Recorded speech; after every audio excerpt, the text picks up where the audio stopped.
હારીજના ધુણિયા વિસ્તારમાં ચાંદીપુરના કહેર વચ્ચે ઠેર ગંદકીનું સામ્રાજ્ય. સ્થાનિકો ત્રણમાં પોકારી ઉઠ્યા. સ્થાનિક તંત્રને અનેકો રજૂઆત છતાં આખાડા કાન. ચાંદીપુરા રોગચાળા કહેર વચ્ચે ધુણિયા વિસ્તારમાં માખીઓ જોવા મળતા રોગચાળો વકરવાની ભીતિ વચ્ચે સ્થાનિકો ચિંતામાં મુકાયા.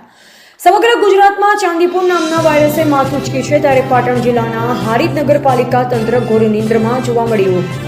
હારીજના ધુણિયા વિસ્તારમાં ભૂગર્ભ ગટરના પાણી ઉભરાતા લોકો હાલાકીનો સામનો કરી રહ્યા છે. અહીંયા બારેમાસ પાણી ઉભરાતા ચોમાસા જેવી સ્થિતિ બારેમાસ ઊભી થવા પામી છે. ત્યારે હારીજના ધુણિયા વિસ્તારમાં આવેલ આંગણવાડી કેન્દ્રની સામે ખદબદતી ગંદકી વચ્ચે નાના ભૂલકાઓ તેમજ સ્થાનિક લોકોને પસાર થવાની નોબત ઊભી થવા પામી છે. અહીંના સ્થાનિક લોકો દ્વારા હારીજ પાલિકા તંત્રને અનેકો વાર લેખિત મૌખિક રજૂઆત કરવા છતાં તંત્રના પેટનું પાણી પણ હલતું નથી અને અત્યારે સમગ્ર ગુજરાતમાં ચાંદીપુર નામનો વાયરસ હાહાકાર મચાવી રહ્યો છે. તેમ છતાં પણ પાલિકા તંત્ર અને આરોગ્ય વિભાગ ઘોર નિંદ્રામાં હોય તેમ જોવા મળ્યું. ત્યારે સત્વરે ધુણિયા વિસ્તારમાં રોગચાળો માથું ઉંચકે તે પહેલા પાલિકા તંત્ર જાગ્યા અને સ્થાનિક લોકોની બહાર આવે તેવી સ્થાનિકોની માંગ ઉઠી. જો કે આ સમસ્યાનું તાત્કાલિક ધોરણે નિકાલ નહીં આવે અને રોગચાળો ફાટી નીકળશે તો તેની સમગ્ર જવાબદારી જવાબદાર તંત્ર તેમજ આરોગ્ય વિભાગની રહેશે.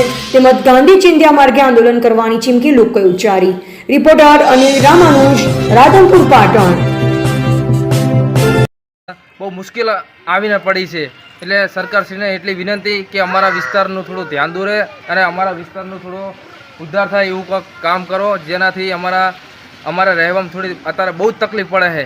અને આ તમારા હાથમાં થેલીમ શું છે? આની અંદર જુઓ, અમે મચ્છર જ છે, આ બધા અમે પકડ્યા જ છીએ. જુઓ, આ બધા મચ્છર છે, જે ચાંદીપુરા રોગ થાય ને એ આ મચ્છરના કારણે થાય છે.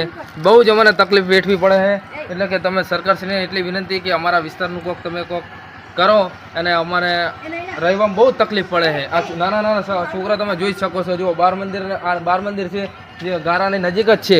કઈ રીતે રહેવું કાંઈ ખબર જ પડતી નહીં. તમે જોઈ શકો છો, આ ગારો કેટલો છે એમાં જુઓ તમે.